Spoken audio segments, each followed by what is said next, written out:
Hello guys, this is your friend and we are back with a new fanfic.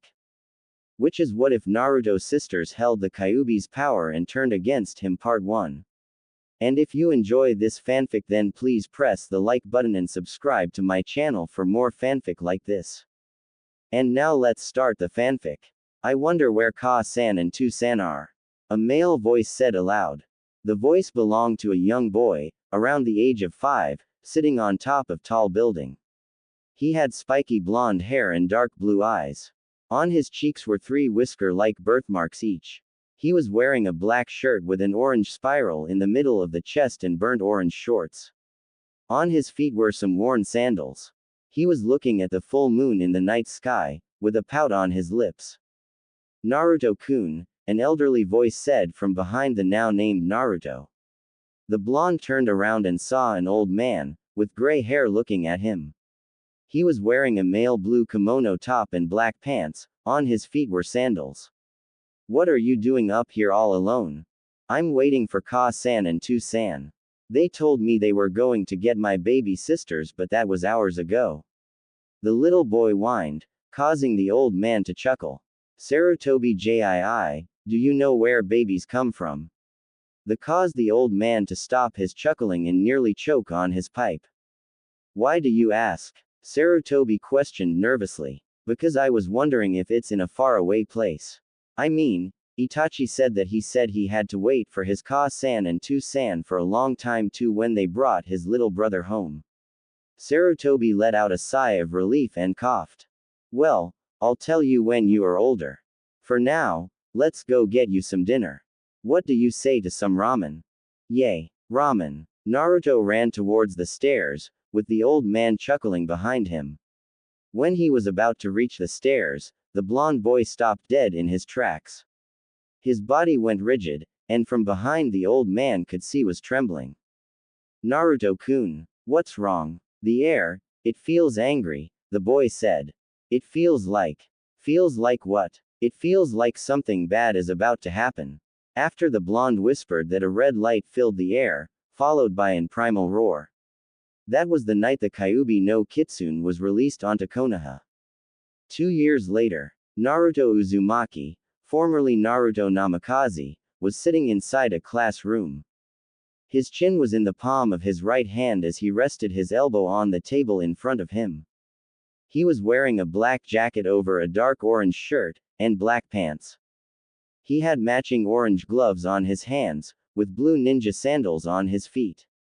On his forehead was a Konoha forehead protector.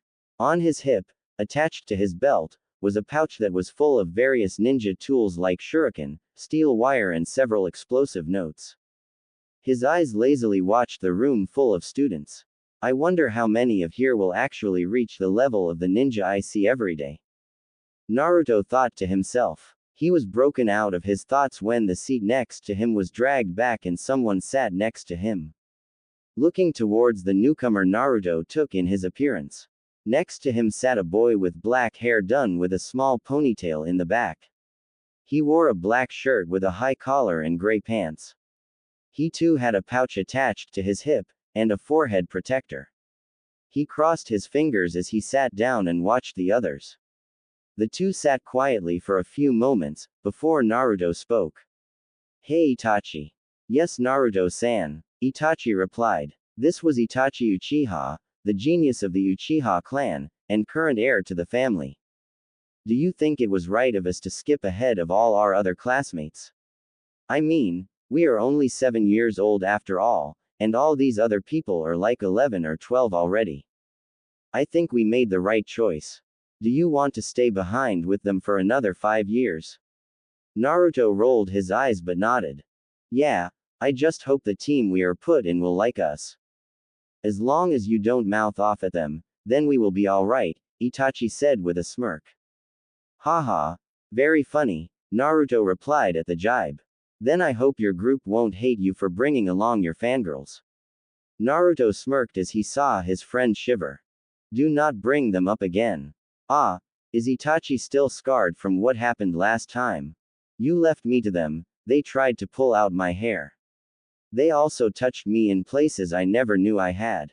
This time Naruto cringed. He really didn't mean to leave Itachi to the annoying masses of females that tend to follow them, but when it comes to choosing your own life or that of your friends, against fangirls it's better to give them what they want. Ouch. Yeah. Sorry about that. Itachi glared at him from the corner of his eye before looking forward again as their teacher walked in. Class, today we are here to assign you to your squads. You will be with these people in the group for a long time. So do come to trust them. No matter what happens from here on, I will always be proud to be your teacher. I also would like to note that, even though two of the students here, the teacher paused in her speech and looked at Naruto and Itachi who were sitting in the back, are younger than all of you. If they are in your team, treat them as you would your other teammates. Now let us begin. Team 1 Iruka Yumino. After that Naruto drowned out the rest of the speech seeing as his older friend, Iruka, wouldn't be in the same squad as him. It would be a few minutes later that his attention came back to his sensei. Squad 9 is Itachi Uchiha, Yugao Azuki and Naruto Uzumaki. Your sensei is Makoto Uchiha. This made Naruto look over to his friend. Did you know about this? Naruto asked. I didn't. Ka-san said nothing to me about her being our squad leader, let alone both of us in the same team. Do you know who the third person in our group is? It's the one staring at us right now. Itachi pointed. Near the front of the class was a girl with long purple hair and she had worn a purple shirt and black bicycle shorts. Her forehead protector was wrapped around her left bicep. Naruto saw that she was looking at them and waved. The girl seemed surprised for a moment, then cautiously waved back. Hopefully she won't mind us being her teammates. Yes, now let us wait. After calling all the names, the sensei stopped talking and had the students get into their group to speak to each other. Since Naruto and Itachi were already sitting by each other they didn't have to stand up, but they did wait for Yugao to sit next to them. She walked up the aisle until she was in front of them. So you two are my teammates? Yup. Naruto said with an energetic smile. He put his hand out for her to shake. Naruto Uzumaki, nice to meet you senpai. Let's work hard, TT Ibeo. Naruto stopped talking for a minute then slammed his head down before she could shake it. He let out a groan from his position. Are you okay Naruto-san? Yugao asked nervously. I hope he isn't crazy. Next to her Itachi was chuckling. I did it again didn't I? Yes you did Naruto, Itachi replied, still chuckling. What are you two talking about? Yugao asked, slightly freaked out. You see, Yugao-san, Naruto here has an odd verbal tic. He tends to say, TT Ibeo, when he gets excited, Itachi explained. Back then when we were still 5 years old, he kept saying it. After a certain incident he vowed to never say that phrase if he could help it. A certain incident. I helped Itachi out during one of his fangirl episodes, Naruto grumbled. He sat up straighter in his chair and frowned. I distracted some of the girls last year, and accidentally shouted out that I'd help him out. I said, TT Ibeo at the end of the whole awesome speech I gave. Then it happened. What? He accidentally got his own fangirls. They thought he was cute, charming and loved his verbal tic. Itachi chuckled again, a small smile on his face. It lessened my group about a third or so. Don't remind me. They swarmed me last week when we got our forehead protectors. You had Makoto-sama to help you, but I had to run into the trees. The blonde cried, as anime tears fell from his face. Even now Yugao was laughing alongside Itachi. Squad 9, a feminine voice. The trio stopped their antics, and looked over to the front of the room. Standing there was their leader, Makoto Uchiha, in standard Junin gear, black ninja pants, ninja sweater, shirt, Junin flak jacket and a forehead protector. His hair was similar to that of Itachi's, that of course is due to her being his mother. Would you come with me please? Naruto nodded and stood up, followed by Itachi and Yugao. Hey Naruto, a voice said. Naruto stopped as they walked and looked at the source of the voice. A teen with a scar running across his nose and was more slightly tanned was looking at him. What do you want Iruka? Naruto smirked back. Train hard. When the Chunin exams come, let's go together, Iruka said with a smirk. You do know that if that does happen, we'll be enemies, right? URK. Iruka stopped talking and blushed in embarrassment. Well, I'm off, Iruka. I'll see you around, and if we do meet at the Chunin exams again, I'll see you on the battlefield. Iruka smiled at him. That's Iruka senpai to you, brat. Naruto waved it off and walked out with his team. Minutes later, the group found themselves sitting in an empty training field. Okay, I'd like us to introduce ourselves to one another, Makoto said with a smile. But you already know us, Makoto-sama, Naruto whined. It's supposed to be so that Azuki-senpai could learn more about us, Naruto, Itachi said. Naruto looked confused for a moment, and closed his eyes to think. From her position, it looked like Naruto was some sort of fox. After a moment, Naruto nodded. Okay, I get it. Sorry, Makoto-sama. Why don't you go first? Alright then. My name is Makoto Uchiha, and I am Junin. I was also part of the Konoha police force until I decided to train kids like you. I like my family, and I really don't have anything I do not like. Wait. Naruto started to speak after she finished. Who's taking care of Sasuke while you're with us? I mean, he's only 2, ain't he? Yes, I know he is only 2, Naruto-kun. However, since we will be more likely doing D-rank missions for a few weeks, I can take him with us. Naruto face faulted at her sweet and innocent smile at the mention of D-rank missions. Yugao wanted to laugh and Itachi just shook his head in exasperation. He forgot how much of an idiot Naruto could be from time to time. Why don't you go next, Azuki-san? Hi, Uchiha-sensei, Yugao replied respectfully. Oh, please don't call me that. Call me Makoto. But, Yugao knew she would lose this argument, so she nodded her head. Hi, Makoto-sensei. I am Yugao Azuki. I don't dislike a lot of things, but I like looking at the moon, and a certain person. She said with a blush. I dream to be part of the Anbu one day and help out our village be at its very best. That is good to hear. Itachi-kun, why don't you go next? My name is Itachi Uchiha, of the Uchiha clan. I like to visit traditional cafes, and I like to eat cabbages or onigiri with seaweed in it. I dislike steak. My favorite word is peace. My dream is to one day see my little brother surpassing me. Ah, ain't that sweet? Naruto gushed. Itachi hit him on the back of the head before looking back at his mother. Naruto-kun, please don't interrupt others when they talk, Makoto scolded, although only lightly. Hi, Makoto-sama. Well, you're up next, Naruto-kun. The blonde nodded and stood up. My name is Naruto Uzumaki. I like training, reading some books Sarutobi Jii gave me, watering plants and my friends.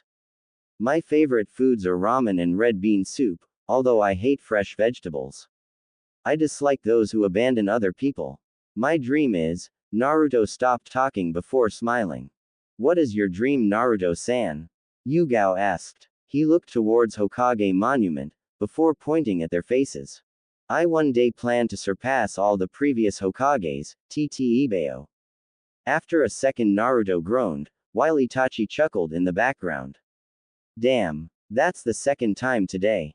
Ah, but it's cute, Naruto-kun, Makoto giggled along with Yugao. Shinobis aren't supposed to be cute. We're supposed to be precise, deadly and cool, Naruto grumbled. That is true. Well, let us meet tomorrow. We will have team exercises starting at 8 in the morning. Be on time. After that, we will start doing some D-rank missions. Itachi, let us go home. Sasuke needs to be fed soon, and I don't trust that Shisui will feed him the right amount. Wait, you mean you aren't going to do the second test on us? Naruto asked, surprised. What second test? Yugao asked. There is a second test, Makoto-sensei. Well, I was supposed to give you one, but I know you three will work well. If not, Naruto and Itachi can easily put you into their formations, Makoto said with a smile. Turning to her son, the black-haired woman started to walk away. Itachi, let's go. Naruto-kun can explain to Yugao what I mean. Hi, Ka-san, her son agreed. Turning to his teammates, he bowed to them before leaving. It was nice to meet you, Azuki-san. Let us work well together. That left the other 7-year-old boy with the 12-year-old. What do they mean by your formations? Yugao asked again. Naruto turned to her and smiled. Well, Itachi and I were really good friends. Ever since we were kids. Hell, I can't think of a time when I hadn't hung out with him. I was even there when he first got his Sharingan. He almost got killed by a bear due to my indecision and it accidentally opened. But that's not what you want to hear, right? The purple-haired girl nodded. You see, due to me and Itachi always hanging out, we also sparred a lot. Not only that, we also learned to fight alongside each other. We learned how to complement each other in our fighting styles. What do you mean? Yugao was now curious. She wanted to know more about her teammates in order to get along with them better. The two of them were walking back into the more residential part of the village as they spoke. You see, he and I complement each other. I'm more about strength, stamina and taijutsu, more of hand-to-hand kind of guy. While Itachi is much better at doing hand seals, genjutsu and speed. It doesn't mean we are horrible at it.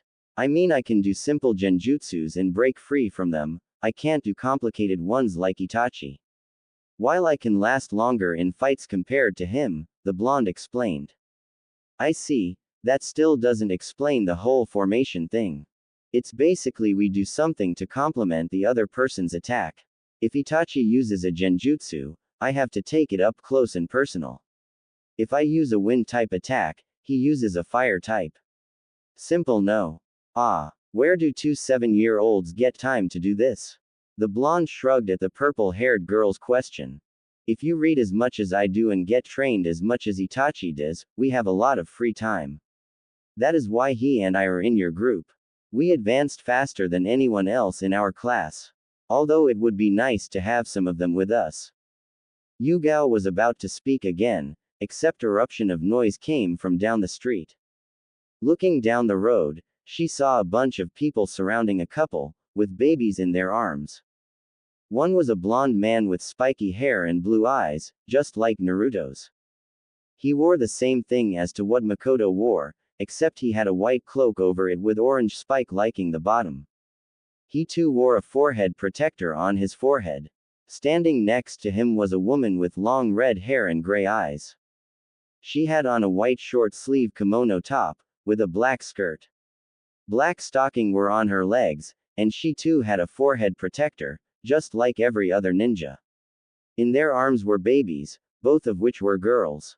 One was blonde and blue-eyed, just like the father, while the other had red hair and gray eyes like their mother. Oh my, the Hokage's family. Yugao gasped. I didn't know they walked down this way. Of course they do, Naruto said with a grumble, although Yugao didn't seem to notice it.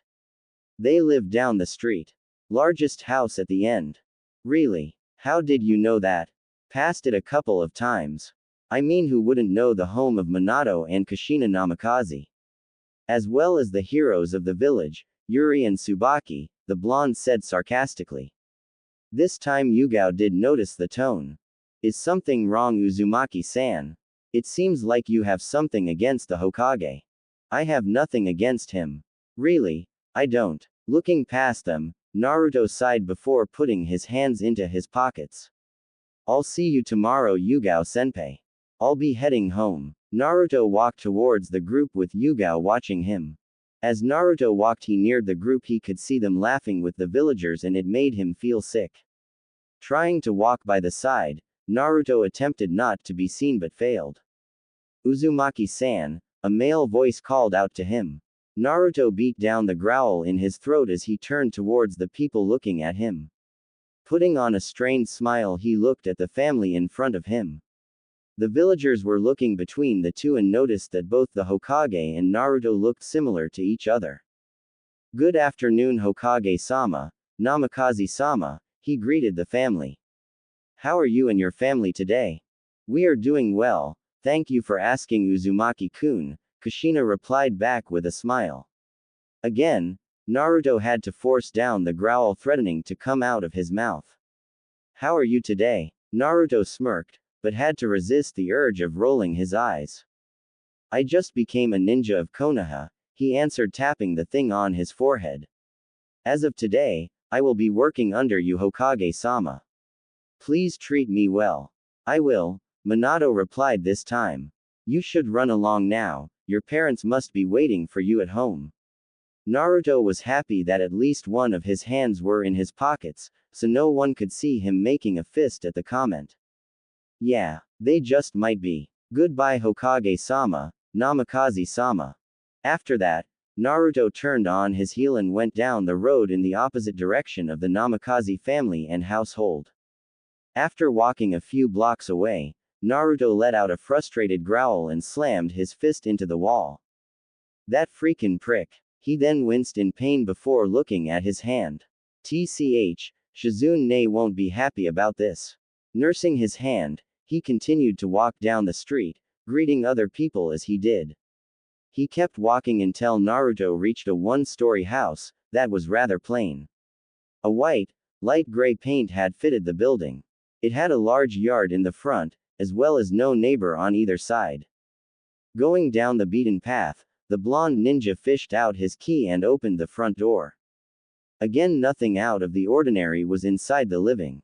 There was a couch, a bookshelf, a few potted plants and a coffee table. He walked by a plain kitchen, with all the appliances that were just necessary to cook, and out to the back door. That was where most of the ordinary things stopped. The backyard was built like a training field. There were targets off in the distances, a few test dummies for fighting, a small pond to practice walking on water or doing water jutsus. Basically, a ninja's dream backyard. There was also a forest that seemed to extend from where the backyard stopped. Taking a seat on a bench nearby the door, Naruto sat down and sighed. He just sat there for a while, looking at the horizon, not knowing how much time had passed. What's wrong with you, brat? A mature woman's voice asked. Naruto sighed for like the 100th time that day. What's up, Ba-chan? He asked the woman who took a seat next to him. He received a small punch to his head when after a few seconds. Ow. The 7-year-old he looked at the woman. She was wearing a gray shirt that showed a fair amount of her very large. Over it there was a green coat trimmed with black, and if one were to look at the back they would see the kanji for the gamble. She wore black ninja pants and high heels. Her dark blonde hair was down into twin tails, and she had a diamond-shaped mark on her forehead. What was that for? I told you to stop calling me that. At least call me Tsunade, the one now called Tsunade said. I am the heiress to the Senju clan after all. Now what is wrong with you? What do you mean? The younger blonde asked, feigning ignorance, just like the little kid he is.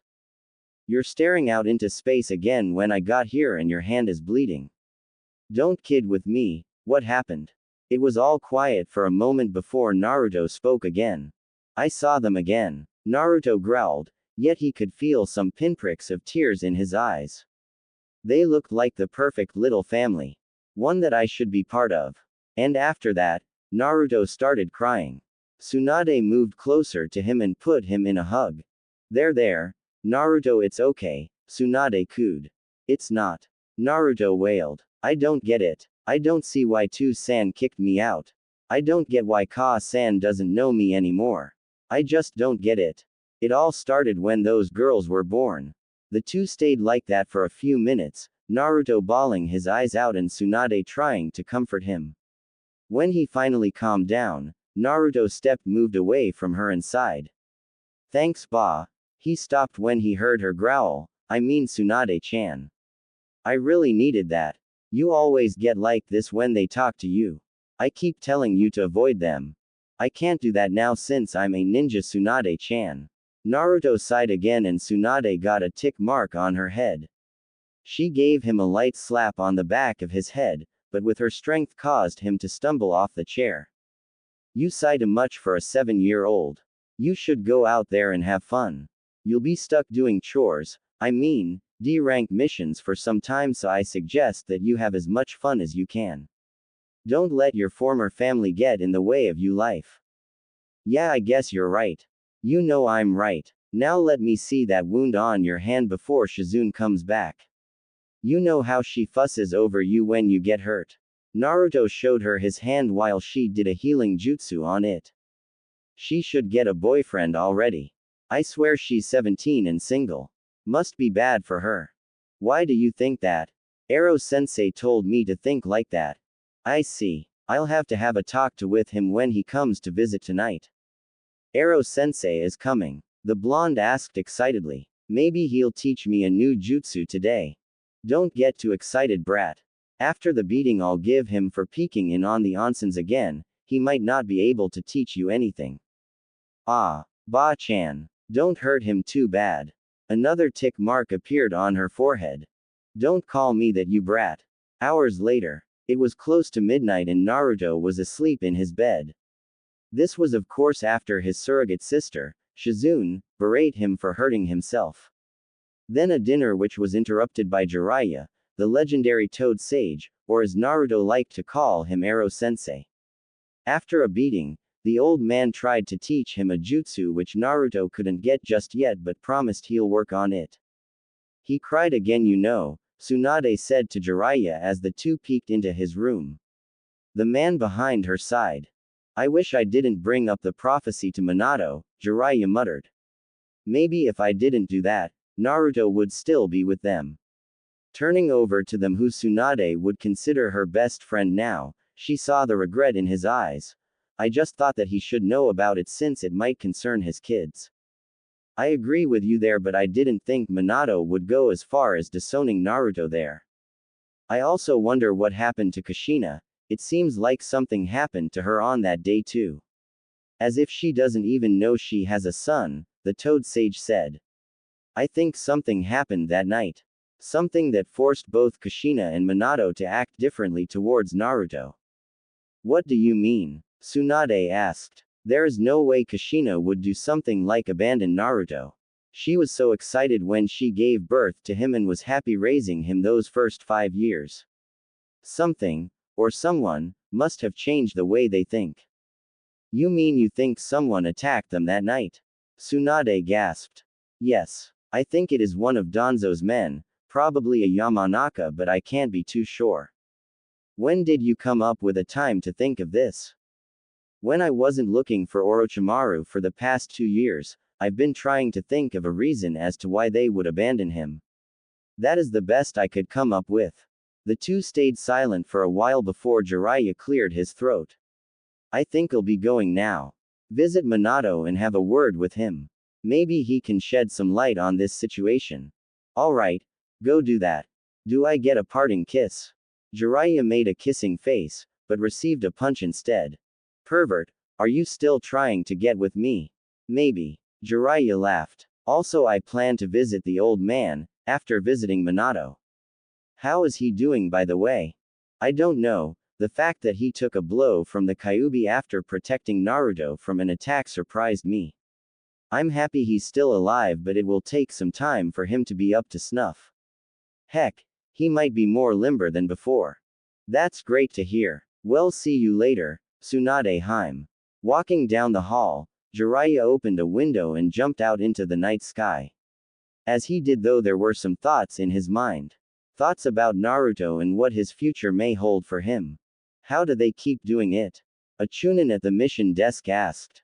It was only 2 weeks into the team's formation, but most people would have not expected such enthusiasm from Team 9. Over the course of 2 weeks, Naruto and his group done exactly 53 D-rank missions, which was surprising seeing as not a lot of people expected the group with 2 7-year-olds to get that much work done. They thought they would complain the entire time. Most of them didn't expect them to go above and beyond the other current groups of rookie genin. How come they don't take forever to catch that damned cat like all the groups? He whispered to the person next to him. Why they were whispering amongst themselves was the fact that the trio was now holding a light brown furred cat with a red ribbon on its tail. Now the reason the entire two chunin were whispering amongst themselves was the fact that this cat was Tora, the daimyo's wife's cat, was near uncatchable. It always puts up a fight when people try to catch it, usually taking hours to do for a simple D-rank mission. However, this time it is different. This time the Naruto, Itachi and Yugao's team only took 20 minutes, and without any indication of a struggle. Who's a nice little cat? You are. Naruto cooed at the cat in his arms. The cat was happily responding back, lightly nuzzling into the blonde's arm. Naruto, would you please stop doing that? Itachi sighed next to the blonde. It's not like it is a summon animal that can understand human speech. I'll do what I like, Naruto said with a small glare. He then turned to the cat and said, right, Tora-chan.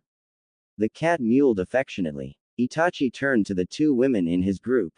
Do something about this, please. Ah, but he gets so cute when he's with that cat, Makoto replied. She giggled when the blonde gently nuzzled the cat back as it did it with him. And even though I hate that cat and its entire family for making my genin days a living hell, at least Naruto seems to enjoy it. I'll never get why that cat seems to be attracted to Uzumaki-san, Yugao sighed. It won't even attack him. It hissed at us though. When they got to the desk, Naruto presented the cat to a fat lady in a purple dress. Oh, you brought back my baby. The daimyo's wife shouted. She then proceeded to place the cat between her and give it a suffocating hug. The cat struggled in her grasp.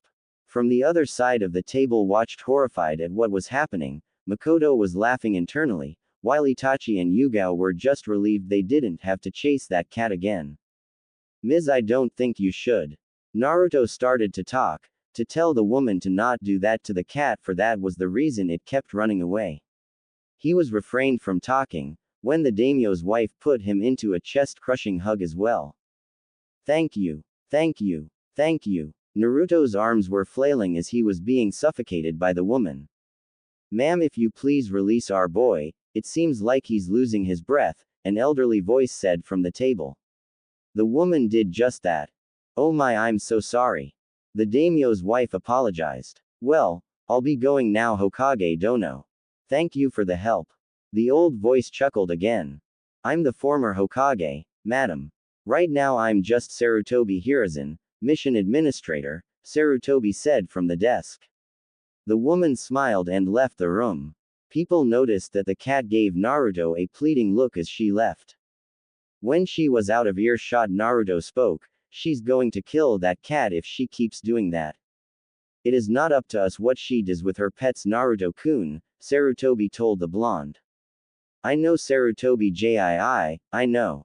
He was then whacked on the back of the head by Itachi.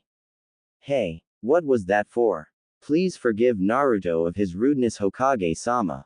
He tends to forget who he is in front of, Itachi apologized. The former Hokage just smiled. It is fine, Itachi-kun. Naruto and I have been friends for a long time, so he tends to call me that and I allow it, Sarutobi replied. He then turned to Makoto. Another successful mission, I see. Hi, Hokage-sama. That would make it your 53 completed D-rank mission in over 2 weeks. I must say I'm impressed. The only ones who could compete with your group is Iruka Yumino, Katetsu Hagane and Izumo Kamizuki's group, but even then they only have about half as much as you done. Looking at the 3 kids in front of him, the former Hokage lifted up a brow. Are you guys getting in the necessary training? We've got teamwork down, so no need to worry about us, Sarutobi Jii. Naruto boasted. It will take some time to fully incorporate Azuki-san into our methods, but we will manage, Itachi replied. These two have been training hard, by themselves and with me, Yugao admitted. I was surprised to see that they were so skilled already. Even though I'm older, I think I'm the weakest in our group. She then felt 2 hands on her shoulders. She looked at behind her and saw her 2 teammates smiling at her, although she had to look a bit down since the 2 were still rather short. Don't think like that, Yugao-senpai, Naruto started. Like we said at the start of our team formation, we'll help you get stronger, Itachi finished. Guys, Yugao whispered. Besides, you're not a training junkie like my son or Naruto-kun, Makoto said from the background, with Yugao smiling at her. Okawa-san, Makoto-sama. Itachi uncharacteristically, and Naruto whined at the little insult. Sarutobi gave a smile at the group, seeing as they got along well. Taking a drag from his pipe, he let out a deep breath. It is safe to assume that your team is above doing D-rank missions now, seeing as you'll only speed through them. I think it is time that you have your first C-rank mission. Really? Naruto asked with a smile. Do we get to go beat up some bandits? Save people? Play the hero? Calm down, Naruto-kun. It is nothing like that. You are going off to the tea country and take care of a girl for a week. Ooh, is she a princess? No, she's just a girl. Naruto deflated by it that. We'll take it, Hokage-sama. When do we leave? Makoto asked. The old man looked at the clock on the wall before turning back to her. If you want, you can leave within the next 2 hours. It will take you about a day on foot to reach the building. It is on the border of fire and tea country, Sarutobi informed them. They all nodded their heads in understanding. Good, you are dismissed to get your supplies ready. They all bowed and were about to leave, until the former Hokage spoke again. Naruto-kun, I'd like a word with you. Oh sure, Gigi, the blonde kid replied. He turned to the rest of his team and nodded at them. I'll meet with you guys later at the gate. They all nodded there and left the room. So what do you want to talk to me about? Let's do this on a walk, Naruto-kun. It has been a while since I had a good stroll with you. The old man stood up and they began to walk out of the building.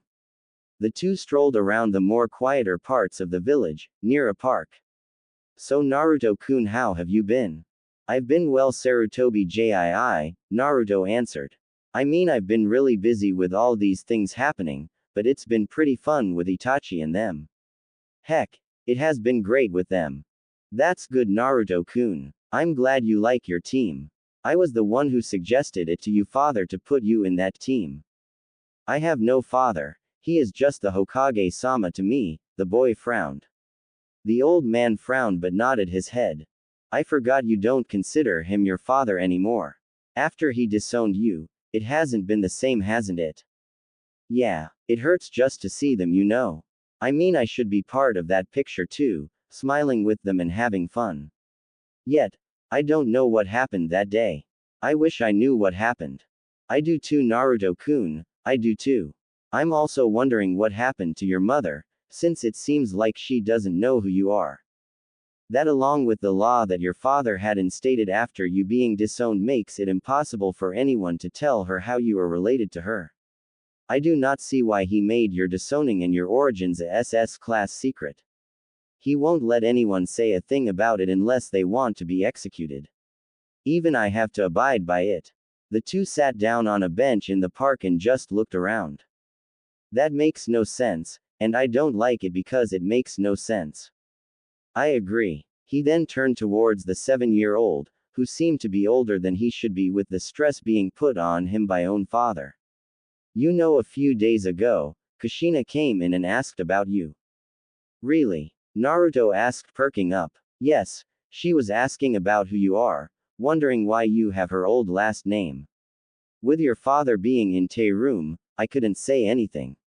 So I had to lie and said you were a long-lost relative, a survivor of the Whirlpool country, who had been found after the war. Oh, the blonde deflated. I'm sorry. It's okay, Gigi, I know you mean well and have to follow the laws as well.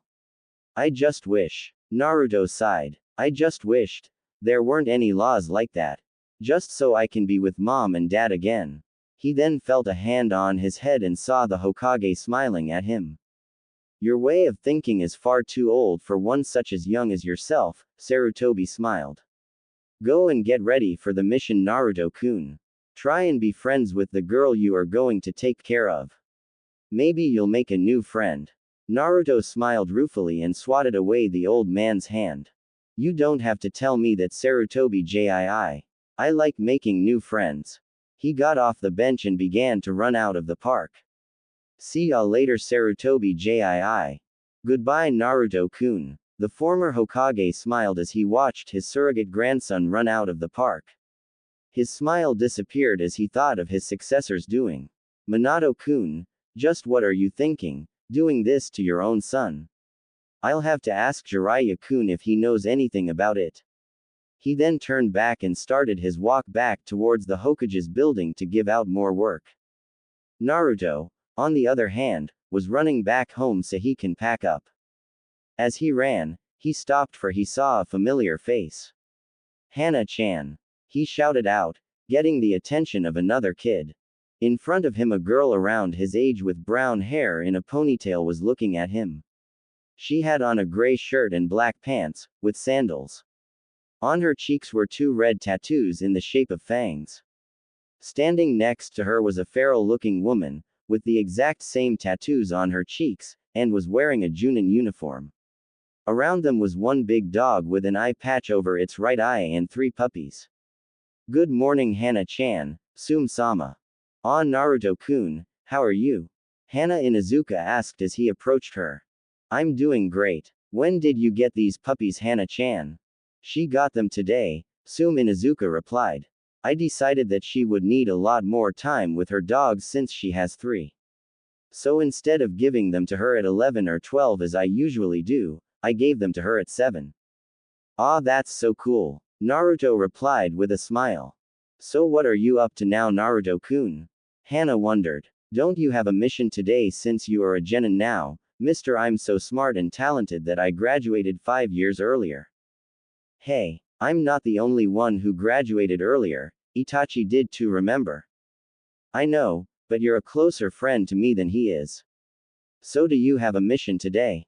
I do. Sarutobi Jii thought it would be nice of us to start doing C-rank missions since we seem to breeze through the D-rank ones rather easily, Naruto explained.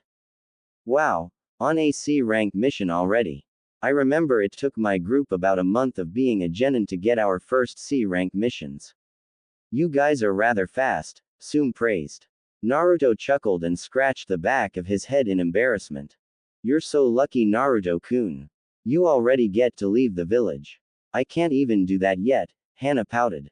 Don't worry Hana-chan. You'll be doing these things too eventually.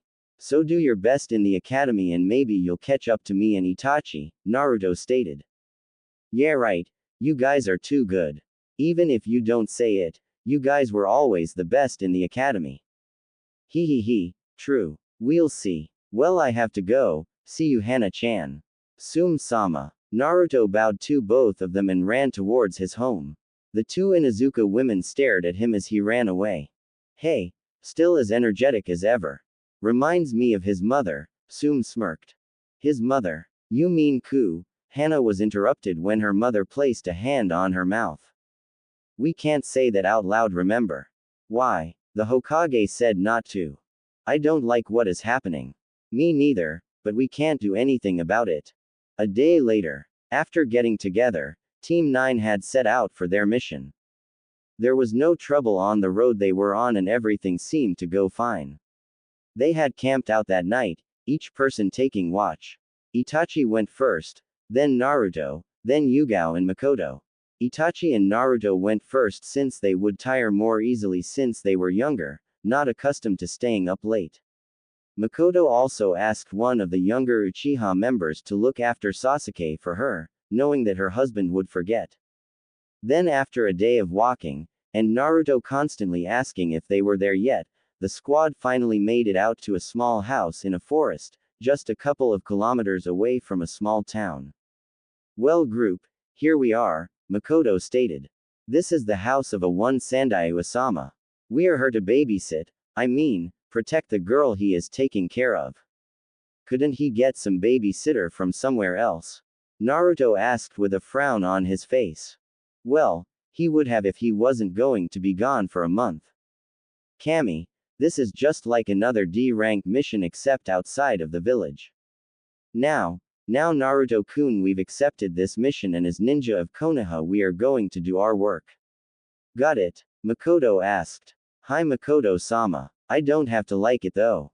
You didn't like the walk over here, I guess it's to be expected you won't like the person either, Itachi said with a roll of his eyes as he crossed his arms over his chest. I wonder what this girl would be like, Yugao said aloud. I just wonder if I will have time to nap, Naruto mumbled. Haven't had one of those in a while. Oh great, you sound like a Nara, Itachi mumbled. There is nothing wrong with the Naras, you know. Of course there isn't anything wrong with them. Just their work ethic is a bit under par, However, they are geniuses. Boys, please stop arguing, Makoto sighed. We get enough of this at the village. I don't want to make a bad impression on the clients. How about this? Itachi, if you don't argue with Naruto during the time we are here, I'll take you to that cafe near the border of Wind Country that you were always asking to go to. Naruto, I'll buy you a week's worth of ramen. At that, both boys stopped arguing. How do you do it, Makoto-sensei? Yugao asked. I love both boys very much. I even treat Naruto as if he was my own son. That is why I know how to handle them easily. She then turned to the two boys who seemed mesmerized at her offer. Let's go and greet our client. The boys nodded and the group walked over to the cabin. Makoto knocked on the door and waited for it to open. When it did, a man who looked to be in his mid-40s was standing there. He had brown, graying hair and wore a business suit. He had on a small pair of glasses. He smiled at them. Hello, are you Sandayu Asama-san? Makoto asked politely. Ah, yes, I am. You must be the ninja from Konoha, right? Sandayu asked. Yes. I am Makoto Uchiha. This is my squad consisting of Itachi, my son, Naruto Uzumaki, the blonde one, and Yugao Azuki, the only girl in our team. We will be taking care of your charge for the next few days. Thank you for coming. Please, come in. I'll call her down. The group entered and saw that the place was furnished modestly, with a few chairs, a couch, and a table. The kitchen was attached to the living room and had just the bare necessities in it. To Naruto, it sort of reminded him of the opening in his and Tsunade's house. Yukie, come down here and meet the people who will stay with you while I'm doing business. Naruto looked up the stairs that lead to a second story and saw a girl their age coming down the stairs. She had on a pink kimono wrapped with a red obi. Her hair was a dark shade of blue, almost black. She was smiling at them. Hello, I am Yukie Fujikaze, she greeted. Naruto looked at her and noticed something off about her. Please treat me well. We will. Let me introduce you to my team. This is my son Itachi, he should be the same age as you, she pointed to her son. Itachi gave her a nod, to which Yukie gave a bow. The girl standing next to him is Yugao Azuki. She is older than you by 5 years. Nice to meet you, Fujika-san, Yugao bowed. Nice to meet you too, Azuki-san, Yukie returned the greeting. And the last one is Naruto Uzumaki, Makoto introduced the blonde. It's nice to meet you as well, Uzumaki-san, Yukie bowed again. Naruto kept staring at her intensely. Is there something on my face? There's something wrong with it, Naruto said bluntly. Excuse me. There's something I don't like about your face. Naruto. The rest of his group shouted at him simultaneously. Don't be rude. He then looked at them. What? I'm just telling the truth. What a way to make a first impression, Itachi mumbled. Next to him Yugao nodded. Makoto shook her head. I'm sorry for his mouth, he usually isn't like this at all. Most of the time he only mouths off at Itachi there, she apologized to Yukie and Sandayu. Naruto, you apologize too. Why? Naruto asked surprised. I'm just telling them what I think. It's fine, Yukie said with a smile. When she saw Naruto looking at her again, she frowned. Do you really not like my face? Yeah, I honestly don't like your face. There's something wrong with it. He then turned to Sandayu. Sandayu-san, if you would show us where our rooms are, I'd like to put my stuff there. Then the blonde looked at his leader. After that I'll be nearby in the forest training. I'll come right this way, Sandayu mentioned for Naruto to follow him up the stairs. The blonde followed him, leaving his group surprised at his actions, and a confused girl. Is he really rarely like this? Yukie asked. He's rarely hostile or insulting to our other clients. This is the first time he outright doesn't like someone, Itachi explained. I wonder what makes you so special. When Yukie saw Itachi looking at her, she blushed and looked away. Itachi rolled his eyes, hoping to not get a fangirl from this girl. I do wonder too why Uzumaki-san doesn't like you, Yugao admitted. The only time I've even seen him irritated was when we passed by the Hokage's family. Both Itachi and Makoto stiffened at that.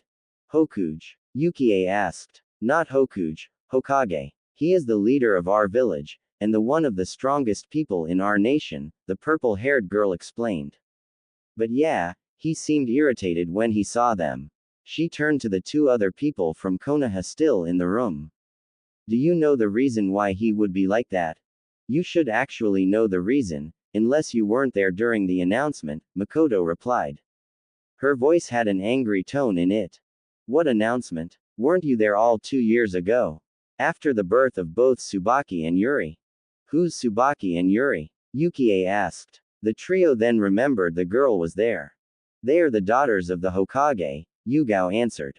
Looking at her teacher, she saw that her face seemed disnat and sad at the same time. What announcement are you talking about, Makoto-sensei? The announcement, Makoto spoke until Itachi cleared his throat. Okawa-san, it is not your story to tell but Naruto's, Itachi interrupted. So please do not go saying unnecessary things, and, Azuki-san, make sure to talk to Naruto about this. Again, it is his story to tell, not ours. He then went up the stairs following after Naruto. Yugao looked confused, as did Yukie, but then they heard Makoto sigh. Makoto-sensei, is something wrong? The purple-haired girl asked. Nothing is wrong, Yugao-chan, Makoto replied. It's just that sometimes. I think both Naruto-kun and Itachi-kun are growing up too fast for their own good. The problems Naruto has, as well as the pressure my family is putting on Itachi, are causing to bear the weight of the world on their shoulders. They're only 7 for Kami's sake and they are already at the level of 12-year-olds and thinking far older than they should. Makoto sighed again. Makes me wonder, why those two? Why are they forced to bear the burdens set upon them?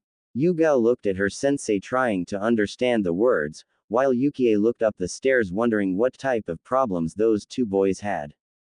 Minutes earlier with Naruto and Sandayu. Sandayu lead the blonde up the stairs and down the hall to the last room on the right. This will be your room, which you will be sharing with.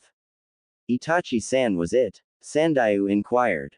Hi, it's Itachi, Naruto answered. The older man nodded, then pointed down 2 doors. That is the room in which the females in your team will stay. He then pointed at a door that was 1 door away from his own. And that one will be the one Yukie is in. There are 2 bathrooms, the first door on the left of this floor, and one downstairs next to the kitchen. If you have any questions, do not hesitate to ask me or Yukie. Got it, thanks Sandayu-san. The blonde opened the door and was about to enter but was stopped when he heard the old man call to him. Yes. I have a question for you. Which is, do you really not like Yukie? He asked nervously. Naruto thought for a moment before speaking. It's not that I don't like her, since I barely know her. Thank goodness. I just don't like her face. Sandayu made a confused face. But I thought you said you didn't dislike her. And I don't, I just don't like her face. How so? Her smile doesn't seem right, Naruto gave his answer. Her smile doesn't seem right. Yeah, kids like us are supposed to be smiling and happy, and we smile like we were supposed to. Yukie's smile though is different. It seems off. It seems familiar to me, but I can't seem to place it. I see. Thank you for your explanation, Uzumaki-san. Please don't call me that, Naruto sighed. Makes me feel old. Ha ha ha. Alright Naruto-san. I hope Yukie won't be much trouble for you. So is this our room? Itachi asked from behind Sandayu. Ah, yes Itachi-san. Please, go inside. I think I'll prepare some tea before I leave to meet up with a man about some better paying jobs. Boys. He nodded at the 2 kids and they nodded back. Itachi watched him go down the hall and then down the stairs before speaking. What was that all about? He wondered. What was what all about? Naruto asked his own question. To not call you Uzumaki-san. Oh that. Are you still mad that you had to take up your mom's maiden name after your dad disowned you? Itachi demanded while Naruto looked out the window of their room. I'm not mad really, I'm not. It's just, I don't know if I'll ever get used to knowing who I really am, I guess. That's easy, Itachi stated in a matter-of-fact tone. I know exactly who you are. Oh, who am I then? You are Naruto, my determined blonde rival. You are Naruto, my sparring partner. You are Naruto, my best friend. You shouldn't care what other people think, just those of who care about you. The two were quiet before Naruto smiled at Itachi. When did you get so deep? Did you talk to Shisui ni before this? Naruto teased. Itachi rolled his eyes before punching Naruto lightly on the arm. Thanks, you always know how to brighten my day. You tend to have a lot stormy day then. Naruto shrugged. Maybe it's part of who I am. Who knows? Naruto then stretched his arms before putting on a determined look. Now, I'm going to climb up that tree without my hands by the end of tomorrow, or I'll go a week without ramen. Seriously, tree climbing? I thought you learned this already. I did, but I need practice. Besides, Shizune and Sarutobi Jii won't teach me the next part of training already. Then Asuma ni said that he'll teach me some wind jutsu if I can cut a leaf in half only using my chakra. What is up with that? I think he's just pulling my leg. What are you going to do about the girl then? The young Sharingan user asked. What girl? The one we were hired to protect. Oh, that girl. Well, I'll try to see if I can fix her face. Is there something really wrong with it? To me there is. One way or another, I'll make Yukie smile a beautiful smile. It had been about a week since the beginning of their mission, and Yugao found herself sitting on a tree stump in the back of the cabin her team was lodging at for their mission. Next to her sat Yukie, who was looking at the two boys standing in front of them in a clear opening. Makoto was inside the building, cooking lunch for the four kids. As for the boys, each had a kunai in their hands. The blonde had it in his left while the brunette had it in his right. Naruto had a smirk on his face, while Itachi had his Sharingan ready. You ready, Naruto? Itachi asked. Ready, Naruto replied curtly. Azuki-san, if you would. Got it, Yugao said. She picked up a small log and threw it into the middle of the two boys. As it was in mid-air, both dashed forward. Naruto threw his kunai, with Itachi mirroring the movement. The two blades hit the log, one at the top and the other at the bottom, causing it to spin. As the boys neared it, they both jumped and started to punch and kick the log. What made it astonishing was that they were mirroring each other's movement, all due to Itachi using his Sharingan.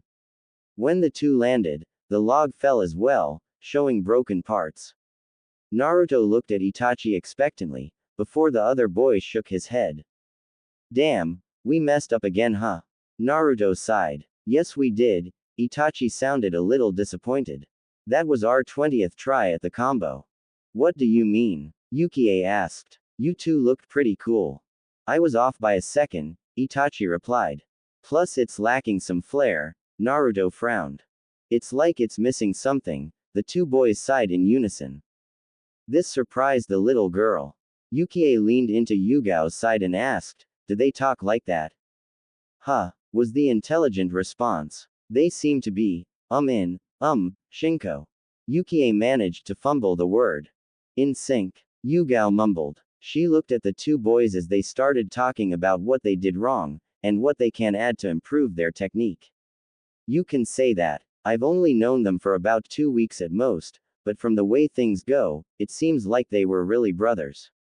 Even though they act completely different from each other, they think in similar ways and help each other out.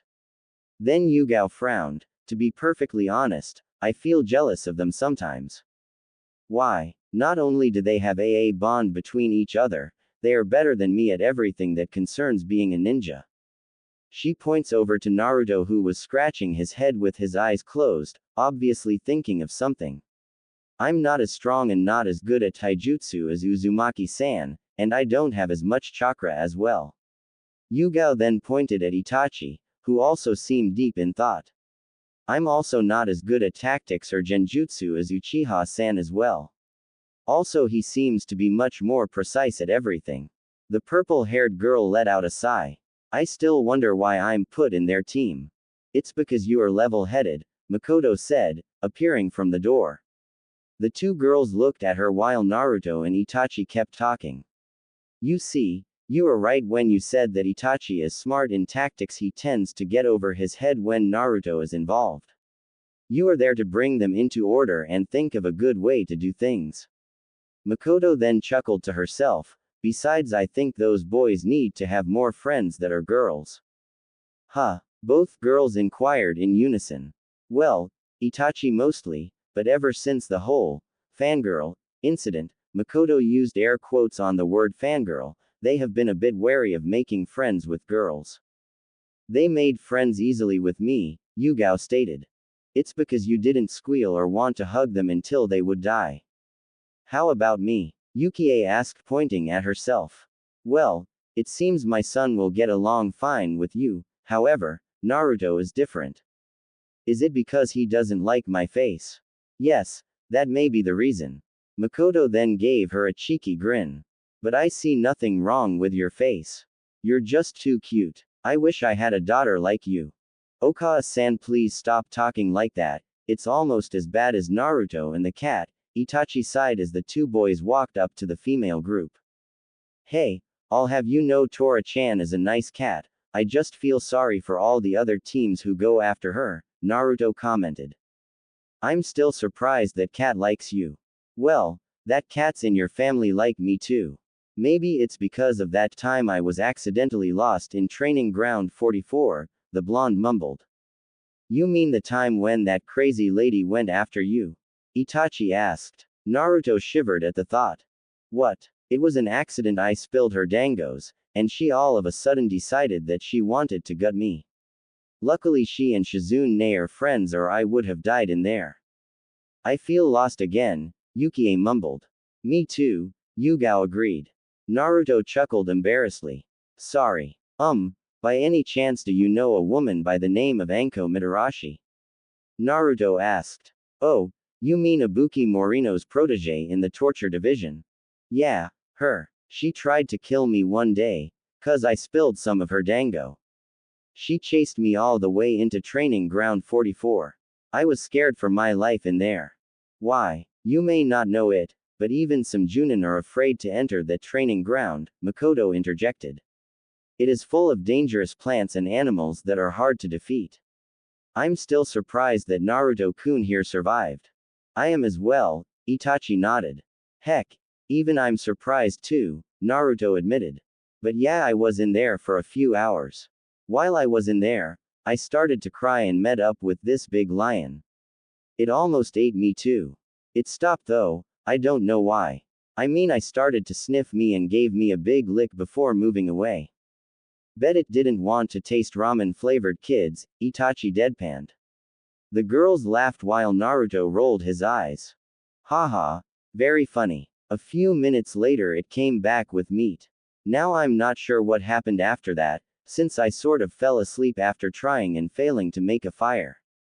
I woke up in the hospital, and Tsunade Ba-chan told me that Ero-sensei had found me. Ever since then, cats liked me for some reason. That is weird, Yukie said with a pout. Are you always this weird? Is your face always like that? Naruto shot back. Naruto-kun, please stop insulting our client, Makoto chided. I will when she smiles the right way. What do you mean by that? Her smile is weird, like she's not really smiling at us. The rest of the team looks at her who smiles brightly at them, before looking at Naruto. There is nothing wrong with it, Makoto said, although she had a feeling he was right. Her woman's intuition, and partly because she was a mother, saw what Naruto was implying. She knew what was wrong with the girl. She could very well tell Naruto that, but she wouldn't, for she wanted Naruto to think for himself, as well as test him to see if he can keep his word. Okay. Well, now let's get out of the sun and have some lunch. She then turned to Naruto and Itachi. Remember boys, don't go out after you eat. You may just throw up your food again. Hi Makoto-sama, Naruto said with a smile. He then turned to Yukie. That's how you smile. I know how to smile, dummy, Yukie pouted. Well, it doesn't look like it. Why do you keep saying that? The girl argued. Because it's true. Naruto shot back. The two seemed to glare at each other before the blonde ninja spoke again. It seems like you don't know how to be angry either. What? This seems. Naruto stopped talking for a bit, before he snapped his fingers. It seems fake, like you're acting happy and angry, but you're not. What are you saying? Yukie asked. You seem to be faking all your feelings. You're wrong. I'm right, just admitted. No, you're wrong. I'm right. You're wrong. I'm right. You're wrong. Right. Wrong. Right. Wrong. Right. Wrong. Naruto stopped after her shout, and Yukie smirked at him. The rest of Team 9 sighed in unison. Ha, I win, Yukie said with a small smile. Naruto was looking into her eyes for a few seconds before shrugging his shoulders. If you say so, he replied, then he turned around and entered the building with Itachi right behind him, leaving the women outside. That was odd, Makoto tilted her head to the side as she spoke. Don't you think so too, Yugao-chan? Hi, that was odd, the purple-haired girl said. Why was it odd? Yukie asked them. Naruto-kun gave up too easily, Makoto replied. With the boys. You gave up too easily, Itachi said as he sat down next to his best friend on the sofa. I know I did, Naruto admitted with a smile still on his face. There is a reason for it though. Oh, how so? While we were arguing, a small part of her wasn't faking it. A very small part of her seemed really angry with me, while another part seemed truly happy that she won the conversation. She wasn't faking those emotions at that time. Itachi raised an eyebrow before closing his eyes. I guess it's your win then. Yeah, and I'm going to see if I can make her react more. He was interrupted when his stomach rumbled. But for now, let's get some food. Couple of hours later, Naruto was sitting on the roof of the building by himself. In his hands was a small leaf from a nearby tree. He had his eyes closed as he sat there concentrating. Naruto then frowned after a couple of minutes of doing that. Damn, I still can't do it, he said to himself. Asuma ni must be pulling my legs since I can't even make a small cut on this stupid leaf. The boy let out a deep breath before lying down on the wooden roof. He closed his eyes as he just listened to the wind and relaxed his body. It was like that for a few minutes until he heard a noise coming from behind the house. Cracking one eye open and stretching his arms a bit, Naruto crawled over to the other side of the roof and searched for the source of the noise. His eyes had adjusted well enough to the darkness, and the light from the moon helped out as well, so it was easy to find the disturbance. Looking just a bit into the tree line, he saw a small figure who was sitting at the base of a tall oak. Since Naruto knew it wasn't any of his team members, all he could guess was that the girl was none other than Yukie. Naruto was about to call out to her and ask what she was doing outside at night with no one watching her, but stopped when he heard her. The girl was crying. Otu-san, why did you have to die? She sniffed quietly as she cried next to the tree. Naruto laid down again as he listened to the girl crying for her father. Closing his eyes, he let out a shaky breath. Why did she have to show more emotions now? Especially when it's sadness. I can't handle crying girls, Naruto mental sighed. So that's why she's acting out her emotions. She is still in mourning.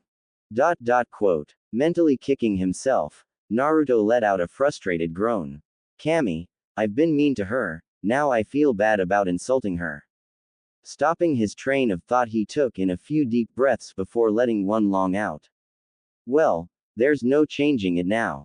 I'll keep my word, and try to make her smile a real smile. He then visibly frowned. This is going to take a while. Naruto sat still for a few minutes before taking in a deep breath, then. Og. Instantly Itachi is on the roof with a kunai in hand. Naruto, what is it? Itachi asked as he looked around cautiously. Are we under attack? Nope, answered the blonde. Is there something in the forest? Nope. Then why did you scream? I felt frustrated, that's all. Itachi had to stop himself from face faulting. You screamed because you felt frustrated? Yep. Naruto, sometimes you are such a kid. I am a kid, I mean I'm only 7 and so are you. Itachi opened his mouth to respond but only shook his head in disbelief. You know what? Forget it. I'm too tired to deal with this right now. I'm going to bed. Good night, Naruto. Night, Itachi. The next morning, Yukie woke up later than usual, which was fine with her. She really didn't mind, it meant less time being spent with the ninjas. She honestly didn't mind them, but she hated faking being happy in front of them. Especially the blonde idiot, who kept calling her out on her actions. While it was annoying, Yukie had to admit that the blonde was able to do something that Sandayu hadn't been able to do ever since the death of her father at her uncle's hand. He managed to make her feel an emotion, even if it was only irritation and satisfaction of winning an argument. Slowly doing her morning rituals, she went downstairs and found that everyone was eating breakfast but Naruto was missing. "Where's Uzumaki-san?" Yukie asked. "He's still asleep," Makoto hummed as she set a plate down for her. "He tired himself out last night. After his odd scream, he told me he went back to work on cutting the leaf," Itachi mentioned. "When I woke up this morning he was asleep on his bed, and on his nightstand was a leaf with a small incision on it." Itachi then rubbed some of the sleep out of his eyes as he brought a bowl of miso soup to his mouth. He wouldn't be quiet for even a few seconds when he came into the room. "Woke me up and kept me up for about an hour. I had to subtly place a genjutsu on him to make him fall asleep." "Oh, so I'm guessing he's going to try even harder now, isn't he? Are you sure that is a good idea to let him do that?" Yugao asked. "I mean, he seems really tired. Is converting chakra into an elemental-based one that hard?" "It isn't, but getting the hang of it is." Makoto then looked at Yugao. "Itachi here has a little grip on using Kaden chakra, while Naruto is learning futon. How about we teach you how to learn to use elemental chakra as well?" "Really?" she asked. "Although we may have to teach you 3 more chakra control first." Makoto had on a pensive face before turning to Yukie. "Excuse me, Yukie-chan, do you happen to know where the closest body of water near here?" "Oh, there is a small lake nearby," Yukie smiled. "Why do you need to know, Makoto-sama? I'm going to teach the kids how to walk on water." She then turned to Itachi. "Go wake up Naruto-kun." "Hi, Okawa-san." Itachi stood up. Itachi ascended up the stairs and a few minutes later the girls heard a scream. "Gah! That's cold!" Naruto shouted. Yukie nearly truly smiled at what happened. It was funny to see the blonde get irritated. "I just told Itachi to wake him up, not splash him with water." An hour later, Team 9 plus Yukie found themselves in front of the small lake Yukie had mentioned. The kids were sitting on the ground while Makoto stood up front of them scanning the area. "This looks like a good place as any," she whispered to herself. Turning to the kids, she smiled at them. "You 3 know how to walk on trees, right?" The trio of kids nodded. "Good, this is the same thing, but you have to continuously pour out chakra to keep you afloat, if not you'll fall into the water." "Is that it?" Naruto asked, almost skeptical. "Yup, that is it. Since you already know how to put the right distribution of chakra into your feet through climbing T's, all you have to do is keep a steady flow of chakra going out. Just remember to concentrate and you'll be fine. Eventually you won't even notice that you are doing it." "Oh, that sounds easy enough," Yugao said. "Good. You can go practice now if you want." "Oh, and Itachi, no Sharingan. That would be unfair to the other 2 if you saw how much chakra you put into your feet." "Whatever you say, Okawa-san," Itachi answered. The trio got up on their feet and slowly walked out towards the water. Naruto was the first there and gathered some chakra into his feet. Concentrating on maintaining the chakra, he walked forward and made it a couple of steps. "Hey, this isn't so bad," he smirked, but sadly on his next step he fell into the water. "Gah, that's cold." This time Yukie actually giggled at his expense. "This seems harder than I thought it was going to be," Yugao said. She got as far as Naruto, and a little beyond before falling into it as well. "Kya, why is it so cold? It's summer." Itachi rolled his eyes and did the same as the other 2, however going farther than both, just by a meter or so before he fell in. Unlike the other 2 though, he didn't scream out how cold it was. He gritted his teeth and meet up with the other 2 as they arrived at land. Itachi looked at Naruto, and the blonde stared back before they both nodded. Yugao sighed. You guys are going to make this into another competition again, aren't you? The two boys nodded towards her before gathering their chakra and racing off on top of the lake. Naruto got farther this time, matching up to the same distance as Itachi before they plopped into the water again. Those boys will turn everything into a competition. Makoto laughed as she said that to no one in particular. Yukie was giggling alongside her, actually laughing at the fact that the blonde would complain each time he fell in. They seem to be having a lot of fun though, Yukie commented. Well, that is how those two are. They understand each other better when they compete at something. She then looked at Yugao, who was standing still on top of the shallow part of the lake. However, I wish that they would have done what Yugao-chan is doing instead. Good job, Yugao-chan. You'll get the hang of this faster than those two if they keep this up. Thanks, Makoto-sensei. Yugao beamed. When she lost her concentration to answer, she only sank up to her ankles before trying again. All was quiet in the area save for the occasional splash and a little bit of jeering from the two competing boys. They seemed so carefree, Yukie whispered, almost imperceptible to other people. They aren't, Makoto replied, shocking the girl when the woman answered. What? These kids aren't as carefree as you think. They all have such heavy burdens on them, namely Naruto and Itachi. My husband expects so much out of our son that he doesn't even consider the existence of our other son Sasuke. Naruto also has problems, as we said when we got here, and he's trying to make the best of it as he can.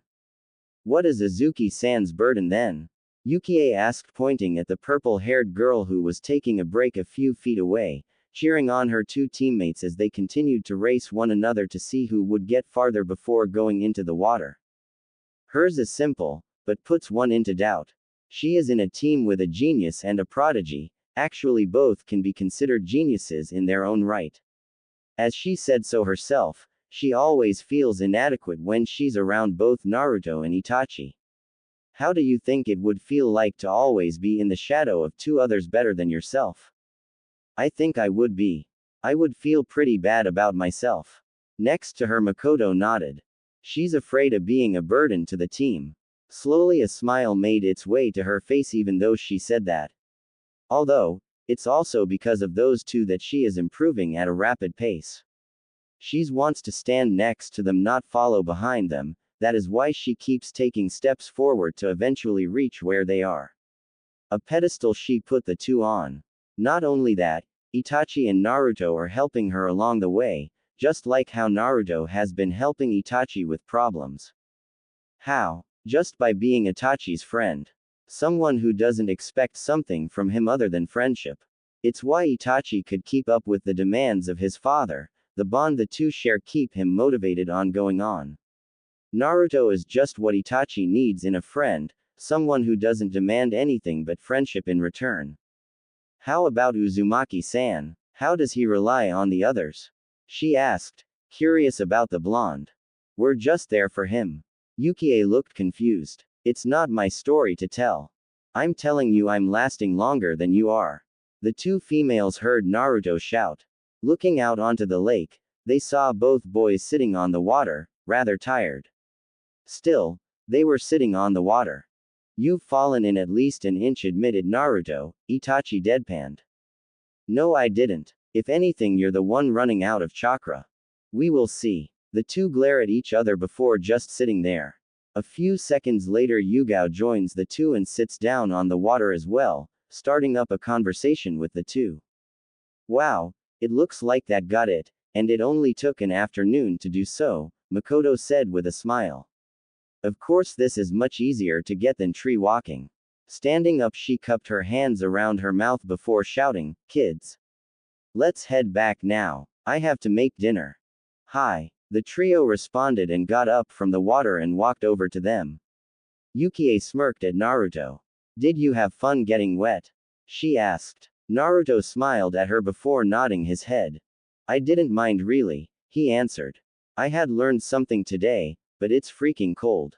Then his smile got wider when he saw her smirk. Plus today is a good day. Why? You smiled nicely today because you actually seemed to have fun laughing at me mess up. Yukie's eyes grew wide when she heard that. Thinking back on it now, she really did enjoy the stupid antics the boy did. She was feeling some of her emotions again. That's not. Whatever you say, Yukie, he cut her off. Let's go back and have some dinner. I'm starved. Itachi rolled his eyes as did Yugao. Makoto led the four back to the home, with Naruto at the back with Yukie who was looking at him carefully. Why does he seem to care about me? She thought. A week later. A week was left in their stay there, for Sandayu was coming back shortly. The three genin kept practicing and training, while also spending some time playing with Yukie. Naruto seemed to spend more time with her more than anyone else, which confused both Yugao and Makoto. Itachi wasn't confused since he remembered the blonde's goal of making the girl smile beautifully. So the group watched as Naruto spent time talking, arguing and even joking around with Yukie. Some of the times Naruto seemed irritated, heck most of the time would be correct, but there was some times where Naruto would beam at Yukie happily giving her a smile and a compliment, which would then make the girl blush. It was nighttime now and it was raining outside. Everyone was inside spending a lazy day. Yugao was taking time to study some of the house, Itachi was reading from a book and Makoto was happily cooking in the kitchen. Naruto was sleeping in the room peacefully until something woke him up. Naruto opened the door. Itachi shouted. The blonde fell out of bed with a thud before looking at his friend, who had a worried face. Are we being attacked? He asked. No. Then what's wrong? Yukie has gone missing. What? She went outside before it rained during the afternoon, but she still hasn't come back. You sure about this? Yes. Azuki-san and Okawa-san had already left to search, I'm only waking you up to help. Right. Naruto put on a raincoat from within his bag before following Itachi down the stairs and out the front door. Which way do we go? Azuki-san went south and Okawa-san went north. I'll head to the east and you'll head to the west. Got it. When do we meet back? Naruto pointed at his watch. If you can't find her in an hour, head back already. Naruto nodded and they both ran off in opposite directions. As Naruto ran through the woods his mind was running 100 miles a minute, wondering why would she just run off like. Yukie, where are you? He shouted as he ran through the forest. He kept searching, continuously watching his watch. Since he was heading only in a straight line, he knew all he had to do was turn around and run backwards to make it back, but he had to push forward. 20 minutes of searching later, Naruto came upon a mountain. His eyes looked everywhere hoping to find some sort of clue to help him find Yukie. His breath was heavy from all that running in the rain though. A boom of thunder and a flash of lightning later, Naruto saw a small opening on the side of the wall. Running there he took a few steps into rest before looking for her again. As he was about to sit down, he heard some sniffling. Looking behind him he looked back and saw a crouched figure in the back. He took a step forward but kicked a stone alerting the other person. Who's there? The person asked. Yukie. Naruto asked back. You Uzumaki-san. Yukie sniffed. Naruto let out a relieved sigh. Yukie, what are you doing in here? Everyone is looking for you. What do you care? She mumbled as he got closer to her. The 7-year-old boy sat down next to the 7-year-old girl while she cried. It's not like you're my family or anything, or that I have any of it left. You're talking about your dad dying, right? Yukie's head snapped to him. How did you know? I accidentally overheard you one night. Yukie put her head back down while she sniffled a bit. The two sat there not talking until Yukie spoke again. Are you going to feel sad for me too then? Naruto looked at her waiting for her to explain. Are you going to feel sad for me too just like Sandayu has for the past 2 years? I'll feel sad for you, Naruto stated, but I will not pity you. Why? Because I'm in a similar situation. What do you mean? I lost my family too, in a sense. Yukie looked at him. Did they die? No, they didn't die. They just don't remember or love me anymore. To them, it's like I don't exist a part of their family. To them I'm just a stranger with a similar name to my mom's old name. Naruto looked at her, and stared her in the eye. When your father died, at least he said he loved you, right? Yukie nodded. Then I'm jealous of you. At least you know your dad loved you when he died, unlike me, whose parents are still alive but don't give a damn about me. Again the two stayed silent while sitting next to each other. Until once again, Yukie once again. I'm sorry, she whispered, catching Naruto's attention. She was looking into his eyes, and Naruto could see that she genuinely was sorry. What are you sorry for? What happened to you, as well as acting in front of you? Don't mind it, besides you're the first person I told my situation that is outside of Konoha. It feels good to have someone else know what happened, doesn't it? Yukie smiled, a small one, but a real one as well, and nodded her head. Yeah, let's go back now, okay? I can't, Yukie stuttered. I hurt my leg. Why didn't you say so earlier? Naruto sighed. He bent down and picked her up. He was carrying her on his back, like a piggy back. Which was funny since she was only a bit shorter than him. Kami, you're heavy. He was then hit on the back of his head. I'm not fat. Naruto rolled his eyes, before reaching down and taking the raincoat. Put this on your head, I don't want you catching a cold. Yukie did that, and then Naruto headed back. The two making small talk as they did. A week later. You're an idiot, Itachi said to Naruto. This was met by a slight tap on the back of the head by Makoto onto Itachi. The group stood outside of the house where they had spent a month at. The group had all packed up and were about to leave, but the farewell became a bit teary-eyed as Naruto and Yukie wouldn't stop saying crying. After their little emotional time in the cave, Naruto and Yukie seemed to become even greater friends. While from time to time, Yukie would lapse back into faking her emotions, Naruto would try to reprimand her on it. You'll write to me, right?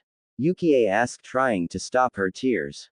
She really didn't want her friend to go, namely due to the fact that she and him had kept talking about their problems and come to terms with one another. I'll try, Naruto answered, letting the tears flow freely. Don't start getting all mopey again when we leave. I'll know you miss me. As if I would, stupid, she sobbed. She and Naruto shared a hug before he turned around to leave. As Naruto was leaving, he shouted something over his shoulder. When we meet again, I'll be a strong ninja. So if you need something, just give me a call. Well, when we meet again, I'll be super famous. So I'll give you an autograph for payment. Naruto chuckled as they left, but still had some tears in his eyes. Yugao and Makoto were talking amongst themselves and Itachi rolled his eyes at Naruto's farewell. You're going to be sad that you're leaving your girlfriend? He asked in a serious tone. She is not my girlfriend. Naruto shouted. Even from a distance away, Yukie heard it and giggled. She entered the house where Sandayu was waiting. Did you enjoy yourself, Yukie? The old man asked. The little girl nodded her head. I had fun, Yukie told him with an honest smile which surprised the old man. How so? Because I made a friend. The girl said happily as she skipped into the room. Minato Namikaze, also known as the Yondaime Hokage, was sitting at his desk looking over numerous Junin senseis of several genin groups. As you may know, Minato started smiling at them. We have gotten an invitation from Kumo for the first Chunin exams this year. Whispers broke out as the senseis talked amongst themselves. Sir, aren't we still hostile with Kumo? A random Junin asked. Minato shook his head. To be honest, our relationship is quite cloudy. This got a laugh out of a few people, but no, we are not hostile with them. So that is why I have accepted. Now how many of you are willing to send your teams to Kumo for the Chunin exams? Slowly, several Junins suggested their groups with the head of the village nodding his head, writing them down. After a couple of minutes Minato asked, is there anyone else? I Makoto Uchiha nominate Itachi Uchiha, Yugao Azuki and Naruto Uzumaki for these Chunin exams, Makoto said as she moved up from where she was. Several people started to murmur again, and no one noticed that Minato narrowed his eyes. Are you sure about this, Makoto? Of course I am, the Uchiha matron replied. I have faith in my team just like all the other Junin has in their team. But they are just rookies, not even a year into their genin days. That is true, however, you forget that my team has already successfully done 8 C-rank missions. Can any other genin team here boast that in their first year? Many of the Junin in the room could feel the tension rising between their leader and Makoto. Some were confused as to why he wouldn't let this one team go to a Chunin exam. It's not like they would get past the first round, right? I'll let them go, Minato said slowly. Makoto smiled, but it was quickly replaced by a frown by his next words, only if someone would second the notion. Does anyone want to do that? None of the Junins spoke up. Sure, they thought it would be a joke if the rookies went into the exams, but they did not want yet another competitor in it as well. This caused the Hokage to smile. Well, it looks like. I'll second the notion, an elderly voice interrupted the meeting. Looking towards the door, everyone saw Sarutobi Hiruzen with a pipe in hand. Hokage-sama, several Junins, even the present Hokage, greeted. The old man smiled but shook his head. How many times do I have to tell you, I'm just a regular ninja now that hands out missions, Sarutobi smiled. He then turned to his successor. As I was saying, I second the notion of Squad 9 going to the Chunin exams in Kumo. But Sarutobi-sama, Minato tried to reason, but was cut off with the older Hokage putting his hand up. Minato-kun, I hope you would trust my judgment in sending that team out. If anything, it shows good faith in our up-and-coming ninja. Wouldn't you agree? He smiled at the blonde. After a few seconds, Minato sighed and nodded his head. Fine, I'll allow Team 9 to go. Thank you, smiled Makoto. Now, if you don't mind, I'll be getting the consent papers. Looking at the former Hokage, she smiled at him. Would you like to come and tell my team the news? I would love to, Sarutobi replied. The two walked out of the room. The rest of you are dismissed to tell your teams as well, Minato said with a smile. The rest of the group bowed, before leaving as well. It was quiet for a moment before he spoke again. I want you guys out of the room as well. I need some time to myself. Putting down a simple genjutsu to make them invisible, for Anbu, the special group of ninja that only listened to the cage of the village, left the room too. He waited to make sure no one else was there before Minato put his hand on the desk, where a hidden seal was. The room glowed a bright blue before stopping. No sound was coming into the room, even though the window was open. Closing the blinds, Minato took a deep breath before doing something no one would have expected. He grabbed some random object from his desk and threw it against the wall of the room, letting out a furious scream. Sitting down, he allowed himself to calm down and look at the situation carefully. Before long, all he could do is frown. Damn, if this keeps going on, the Toad Sage's second prophecy will come true. I will not allow that to happen. Naruto must lose at these Chunin exams. At Tsunade's home minutes later. It had been about 3 months since the whole mission with Yukie. He had kept his promise to Yukie and sent a letter once a week. Since then, Team 9 had done only C-rank missions since then. They all varied in difficulty. Some had them guarding yet another person, another had them gathering data and trading it with another team from another country, and others had them taking stuff from other people. It was also during this time that Naruto and Itachi had experienced their first kill. They were guarding a caravan of merchants traveling through Fire Country to the border of Wind Country. As they approached the desert, several bandits appeared to steal from the caravan. While the members of the caravan could fight, Naruto's group was forced to as well. Both Naruto and Itachi had managed their first kill that day. None would talk for 2 days and they were trembling like mad. It was on the third day that Naruto got up and punched Itachi across the face, causing them to have a scuffle. In the end, a tired and beaten pair of shinobi were talking to each other about the experience, vowing to never enjoy killing. But today, it was Naruto's team's day off. Shizune, when will you get a boyfriend? Asked a very bored Naruto. He was eating some instant ramen as he watched his surrogate sister lounge around the house. Be quiet. An older girl, looking around the age of 17, stuttered. She was sitting down across from him. She was wearing a dark purple kimono with a fishnet shirt underneath. Around her waist was a large red obi tying it. I just haven't found time to get one. Shizune replied. That's what you said a month ago. You haven't gone on a mission in 2 weeks and Tsunade-chan hasn't given you any work. You should go on a date or something. Naruto-kun, you're 7, I don't think you should be giving out dating advice. I have about a third of the village willing to be my girlfriend, I think I can give advice. Plus, Ero-sensei gives me great tips. Although I don't know what he means by sharpening my kunai a lot, or putting my sword into a girl's sheath. I mean, I don't even have a sword, and my kunais are sharp. Huh, Shizune, why are you blushing?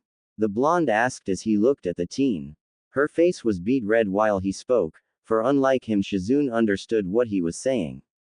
Seriously Shizune, are you sick or something? I'm not sick Naruto-kun, the girl stuttered, shocked at the fact that her little brother was taught something like that. Just don't repeat those words again, for a long time. Especially in front of girls. Okay, but are you sure? You're still quiet red, the blonde said worriedly to the girl. Shizune nodded again. So as I was saying, you need a boyfriend. Even if it is Kakashi Baka. I don't like him like that. Shizune shouted. He's a pervert and weird. Really? I don't like him like that, really. Then you probably like someone else. Maybe Asuma ni. Shizune shook her head. Genma-san. Another no. Guy-san. Hell no. Shizune shouted, causing Naruto to flinch. He's even weirder than Kakashi. I agree. Naruto then thought for a moment before opening his mouth again. Then who do you like? I can't say, she said slowly. Why? Because there is an age difference between us, more than 5 years. Shizune was blushing, the thought of talking about this to Naruto. Is he older? Younger? Ew. If he was younger, that make you a pedo. Pedo. Pedophile. A voice finished for him. Yeah, pedophile. Thanks Ero-sensei. Naruto thanked the old man behind him, without looking back. No problem brat. Jiraiya smiled as he ruffled the blonde's hair and sat next to him. But is this true Shizune-chan? You like someone younger than you? Shizune was blushing hard again. Shizune couldn't complete her sentence. It's okay. We won't tell anyone, right Naruto? Jiraiya asked the little boy. Right. We wouldn't do anything to hurt Shizune after all. Naruto gave her a smile and a thumbs up, Jiraiya mimicked him. The blonde then turned to the white-haired man. So Ero-sensei, what are you doing here? What, I can't just visit my favorite godson? Well, when you come by the house it usually means you're here to sneak a peek at. Naruto was stopped from talking when Jiraiya's hand clamped down his mouth. What are you doing brat? I'm maybe around to hear you say that. Around to hear him say what? Tsunade asked as she entered the kitchen to find a blushing and shocked Shizune, Jiraiya with a hand over Naruto's mouth, and Naruto looking a bit lost. Nothing important. Jiraiya forced a laugh before turning to Naruto with pleading eyes. Right Naruto. Come on Naruto, lie for me here, he thought. Sure. It was nothing Tsunade-chan. Naruto beamed at her, acting his age. Then why is Shizune blushing? We just found out she's a pedophile. Shizune shrunk back a bit when he said that, then drew back even further when Tsunade raised an eyebrow at her. Whatever, brat, your team is here to talk to you. Huh. Naruto was confused again. There isn't a team meeting today. Getting up and putting his dishes in the sink, he left the room wondering what was going on. When he entered the living room, he was met with Itachi, Yugao and Makoto all sitting there waiting patiently. Why are you guys here? Is there something going on? Actually, there is Naruto-kun, Makoto happily said. I have nominated you 3 to be part of the Chunin exams held in Kumo. Really? Naruto shouted excitedly. All 3 of us are going. That's right. The blonde then turned to his teammates. You guys excited about this? As if you even need to ask, Itachi scoffed, but there was a smile tugging at his lips. I'm willing to see how far we have come, Yugao admitted. This had Naruto break out smiling. This is going to be great. Naruto-kun, don't forget that these are an exams, and that you need to take this seriously, Makoto told him. Of course Makoto-sama, but I can't help but feel excited. We get to see how we rank amongst the other genin of the world. Where do you think we'll stand, guys? The middle. The purple-haired girl guessed, unsure if this was a trick question. Never doubt yourself, Yugao-senpai, Itachi said. He had decided to using her first name after knowing each other for this long. If you think we are in the middle, then state it with conviction. But for me, I think we're somewhere near the bottom. I do too, Naruto agreed, nodding his head. Why do you say that? Yugao asked. Because I don't mind starting at the bottom. Why? Because if we start at the bottom, we have to work our way up. If we work our way up, we'll end up showing the world our true potential, Itachi explained. Isn't that right, Naruto? Yeah, we'll prove to the others that we're not just some kids. That just like them, we are ninja. Naruto said with conviction that felt infectious. Yugao was now wearing a confident smile on her face. Who's with me? Itachi rolled his eyes and slapped Naruto on the back. Baka. We already said we were. What's all the commotion about? Jiraiya asked as he, Tsunade and Shizune appeared from the kitchen. Naruto turned to them and smiled brightly. We're heading off to the Chunin exams in Kumo. The Chunin exams already? Shizune gasped. You guys are so young. I remembered I tried the Chunin exams when I was 12 and became one when I was 13. You guys are advancing faster than I did. Are you sure you guys are ready for this? You should have more faith in us, Shizune. We'll make it through and become Chunin, TT Ibeo. A silent moment passed before anyone could respond. The first to recover was Naruto. Not again. Man, I hated when I slipped back into doing that. Itachi was chuckling behind him, the girls were giggling, while Jiraiya was outright laughing at him. Don't worry, kid, some people just never get over that, he said. But you be careful, okay? The Chunin exams are serious stuff. I know, that's why I'm excited. Good, we'll be leaving in 2 days with the rest of the Konoha contingent, Makoto told him. She then presented him with papers. Fill these out and give them to me tomorrow, after that just rest for the next 2 days. Hi, Makoto-sama. Naruto nodded. The rest of Team 9 bid their farewells and left, leaving Naruto to do the paperwork. Tsunade went back into the kitchen and Jiraiya left to talk to Sarutobi, leaving Shizune once again to talk to Naruto. It was quiet as Naruto did the paperwork, but since he felt the need to talk to the older teen, so, is the boy you like someone we know?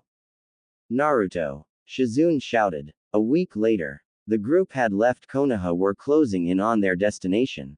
With non-stop running they had made it there within the week.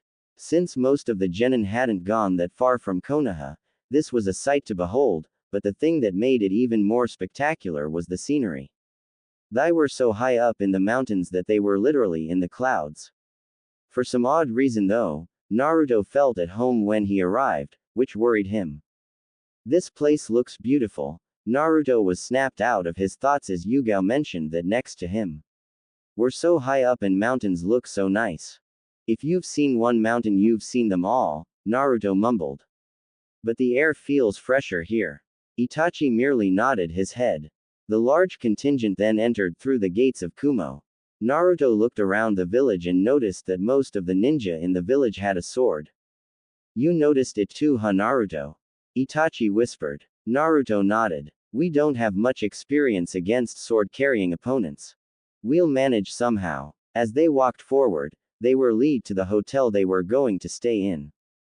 As was given to every group, they were given a room each with 2 beds, a couch with a pull-out bed, and a couple of seats. Naruto and Itachi had decided to let both Makoto and Yugao have the bed, while they would trade off on the pull-out one and sleeping in a sleeping bag. After settling in, Makoto had given them the day to familiarize themselves with the area. Itachi was leading the group as they exited the hotel. So where do you two want to go first? Itachi asked. Let's just have a look around. The exams won't start until tomorrow anyway, Yugao suggested. Actually, I was thinking of going to get some food, Naruto said. I'm kind of hungry. Didn't we just have lunch? Itachi questioned him. That was like 3 hours ago, Naruto whined. Itachi rolled his eyes. Fine, let's go find something for you to eat. Naruto jumped for joy as they walked around the village looking for a food stand that Naruto would like, i.e. a ramen stand. As they walked around, all three of them noticed the different villages that were there. Minor villages such as Aim Rain, who must have traveled a long way to get there, as well as the Onsen village, and Kusa. Other than Konoha, the only other major village that seemed to agree to go was Iwa. When they passed by the Iwa group, Naruto had hid in between some buildings, knowing full well what they may do to him considering who his father was. When they finally decided to sit down and eat, at a ramen stand of course, Naruto had ordered whatever their largest serving was, which was called the Spicy Thunder Special, that was super spicy and super salty, which would be free if the person could eat it under 30 minutes without water. Now since he was friends with Itachi who taught him, beat into him, to eat properly, he no longer gulps down the food. Naruto was taking time to savor the soup as he ate it, but still at faster pace than the other two.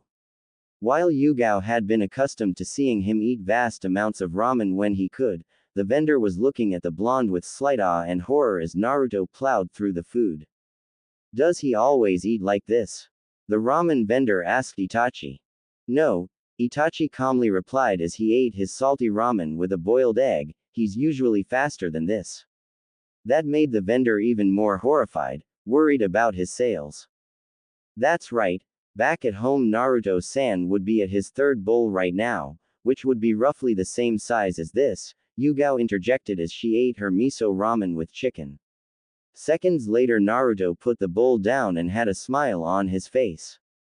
That was some great ramen, old man. He smiled at him. I haven't had anything that spicy in a while. Plus the serving size was great too. You finished that gigantic bowl in 10 minutes, the vendor whispered, nearly crying for the loss of extra income. Oh yeah, wasn't it that if I could eat it under 30 minutes without a drink it's free, right? The vendor nodded his head. Do you think I can have another one then? Naruto smiled. If I don't eat it within the same 30 minutes I'll pay for both of them. That had the vendor's head shooting up. Really? Don't do it, Itachi warned. You'll just lose more money. When it comes to ramen, almost no one can compete with this boy. The vendor then remembered what they said about Naruto eating more than that and thanked Itachi for the warning. Fine then. Naruto scanned the menu again before finding something that caught his eye. I'll have an order red bean soup with mochi on it, please. Okay. The vendor replied, once again looking at his lost income. The porridge was given to Naruto, who slurped that one too, but a more sedate pace. So slow in fact that Itachi and Yugao were able to finish their ramen 5 minutes before Naruto could finish the soup. How come you eat that a lot slower than the ramen? Not a lot of people know this, but this soup is my favorite thing to eat next to ramen, Naruto told the vendor after paying for the soup. It's sweet enough to fix the salty taste that the ramen leaves behind. Never thought of it like that before, the vendor replied. Naruto was about to go on but stopped when Itachi nodded at him. Naruto nodded back before disappearing from his seat. Hey, where did he go? The ramen vendor asked. He went to get our uninvited guest, Itachi announced, while Yugao nodded beside them. While they were not great censors, they had trained enough to know when people are following them. Naruto came through the flaps of the entrance a few seconds later, pulling along a girl with brown hair done in a ponytail. She was wearing a black and purple shirt and black shorts. A Kumo headband was on her forehead, although from the looks of it she was quite a bit older than them, probably the same age as Yugao. Who are you and why are you spying on us? Itachi demanded as Naruto plopped her down onto the stool. The blonde also noticed the dark look that the vendor sent the girl. The girl looked shocked, probably due to the fact that Naruto had managed to bring her into the shop while also getting the drop on her. After snapping out of it, she looked at each of the three genin. I am Yugito ni, genin of Kumo. I saw some Konoha headbands and wondered what they were doing here, Yugito explained. She seemed uncomfortable sitting there and Naruto noticed this too. We're here for the exams, Itachi stated with absolutely no emotion in his voice. I see, Yugito said before looking at Naruto. Is there another reason you're here? The Uchiha demanded. Just one question, why does he smell like a cat? She asked pointing at Naruto. Gah, you mean that lion's spit smell is still on me? Naruto shouted. It's been 2 years already and I still smell like that. I don't smell anything, Yugao stated. Neither do I, Itachi agreed. How come I can smell it then? Yugao asked sounding disappointed. Naruto was sure that was the tone she took up when she said that. Whatever then. The Kumo ninja stood up and was about to leave but turned to them. As a resident of Kumo, I would like to welcome you to your village and wish you luck in the Chunin exams. When we do meet up, we will be enemies then. Yugao nodded at them before running away. When she was gone, both Itachi and Naruto frowned. She has an advantage against us now, Itachi told the other two. Yeah, if she can smell me out, she'll be able to find us, and if we fight, we won't be able to expect an ambush, Naruto continued. Then why don't you keep practicing that one move you have, Naruto-san, Yugao suggested again. The one that will let you know where people are around you. I'll have to keep doing that then. We need to stock up on chakra replenishing pills too if we want to do that, Naruto said. That move will take out a lot of chakra from me. After their brief lunch, the trio left and were walking around the village. After some time, they had accidentally come across a training field that was in use. Itachi was telling them to leave the area, but Naruto was rooted at the spot. He was watching the two sparring with an excited smile on his face. The two fighting were two buff men. They were both dark-skinned and had platinum blonde hair, and oddly enough both had small beards too. The only way to actually tell them apart other than the clothing they had was one had sunglasses and was rapping extremely bad.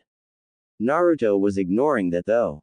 All he saw, or what he didn't see, was the other man, who was covered in lightning, who had kept disappearing before his eyes, just like his dad did when he used the Hiraishin no Jutsu, flying thunder god technique. Before Itachi could stop him, Naruto ran out onto the field as the two stopped fighting. That was so cool, Naruto shouted as he ran onto the field. The two men tensed but calmed down, just a little, when they saw the boy running onto the field who was followed by two other people. This field is reserved for us only. How did you get here? The man without the glasses asked. We were wandering around and accidentally made our way here, Itachi explained. I'm also sorry for the actions for my friend, we did not mean to interrupt your training. It's okay, little girl boy. Meeting with kids is such a great joy. The man with the sunglasses rapped. B. Will you not rap right now? The other man grunted. Don't be such a downer, bro. Rapping like this is the way to go. B continued on horrible rapping. Whoa, you rhyme really well, do you mind if I go for a spell? Naruto asked in the same way. The blonde and B laughed in amusement while the other man and Itachi face-palmed.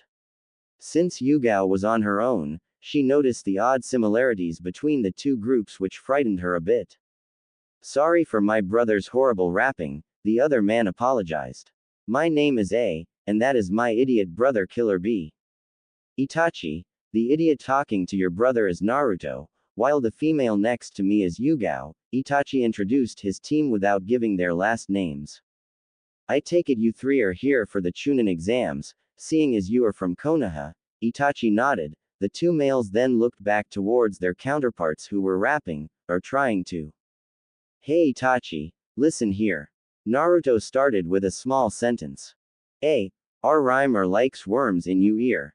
Killer B continued. I mean we're pretty cool. And we do go to some rhyme school. What do you think, bro? Our rhyming is one hell of a show.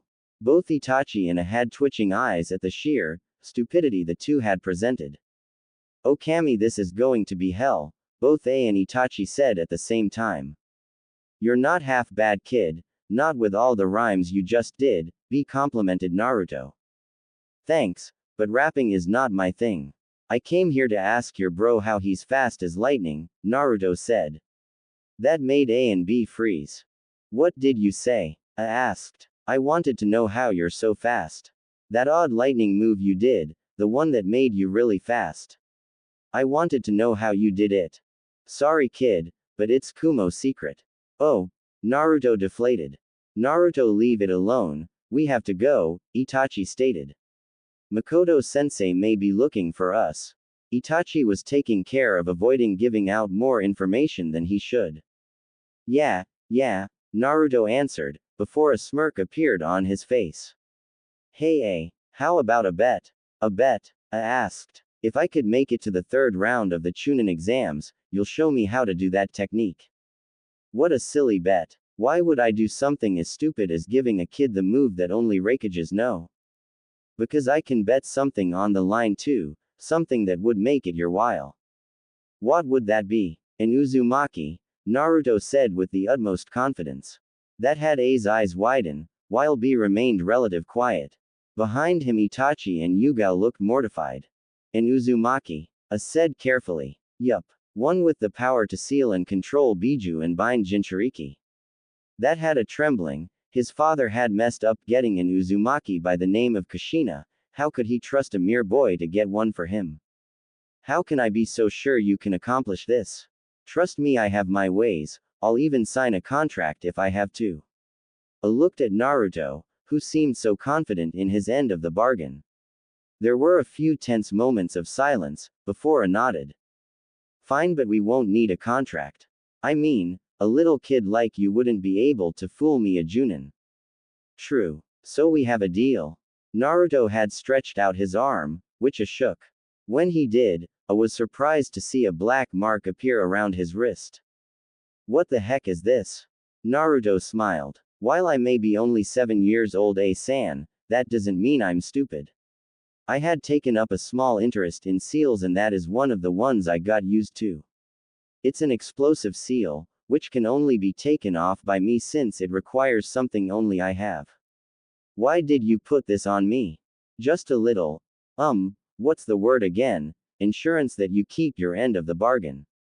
How come you don't have one? Who says I don't? Naruto showed his wrist to A. It will detonate if I don't hold up my end of the bargain as well. I stared at him before grunting. Fine. B, let's go, we're late for an appointment. I turned around and left the clearing, leaving only Killer B and the kids. Well, that was pretty cocky of you, little dude. Your ways of tricking bro was quite crude, B smiled. But I like that about you, just be sure you don't bite off more than you can chew. B then disappeared with a puff of smoke. When they were gone, Itachi walked up to Naruto and punched him across the face. What the heck do you think you are doing? Itachi roared, which scared Yugao. He's showing more emotion than Yugao was used to seeing, but Naruto had seen this side before too. Did you know this could be considered treason? I know, but it's not like I'm putting anyone important on the line here, Naruto reasoned as he stood up. Not putting anyone on the line. I can't think of any Uzumaki that can do what you offered other than Kushina Namikaze, formerly Uzumaki. Are you saying that you are offering her to Kumo? Yugao was surprised at the information. She never knew Kushina Namikaze was related to Naruto in some way. I'm not saying that, Naruto roared back, punching Itachi in the process. I didn't offer her up. Then who? One of the twins. I sure as hell know that they can't do anything like that yet. Not them either. Then who? Me. Again a tense silence broke out between the group. You're offering yourself up, just to learn a stupid technique. Itachi growled. Think of it as you will, but I need to learn that move. Naruto stared at Itachi. You're playing a dangerous game here, Naruto. I know, but all I have to do is meet the requirements to win. Which is, make it to the finals. Again another silence reigned over the group. Damn it, Naruto, you are stupid, but it seems like you need my help again, Itachi sighed. I'm not happy about your decision, but I don't want to lose a friend. No matter how stupid he is. Naruto-san, don't make any more rash decisions, Yugao reprimanded him. I too don't want to see you leave through this. That is why our team will give it our all, not just for a promotion, but for you as well, idiot, Itachi said confidently. Guys. Thanks, Naruto said with a smile. Don't thank us yet, Itachi told him. The road you put us on is going to be long and hard. I know. Makoto-sama should not catch wind of this, you hear? The other two nodded. Good, let's head back. As they began to walk back, Yugao then just remembered something. Can you really do what you offered? Seal Biju and confine Jinchuriki? Yup. How do we know you're not lying? Because I used it once today, to catch our little guest. With A and Killer B. A went to a sealing specialist to confirm what Naruto had put on him, which was unfortunately true. Only Naruto could take it off and it would explode if he didn't honor his end of the deal. That sneaky brat. A cursed under his breath. Next to him, B was laughing hard. Admit bro, you've been had. Outfoxed by a young lad. B laughed. This is no laughing matter, B.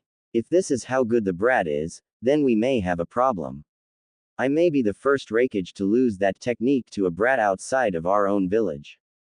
Don't make such a fuss, in the exams we have our own little genius. Oh yeah, the Raikage known as a nodded his head then. That is true, not only that Iowa seems to have sent a prodigy as well. A put on a pensive face before smiling, this year may just be the year of the super rookies, and while I may have been duped by one, I don't mind watching how things will pan out. Even for that Naruto brat.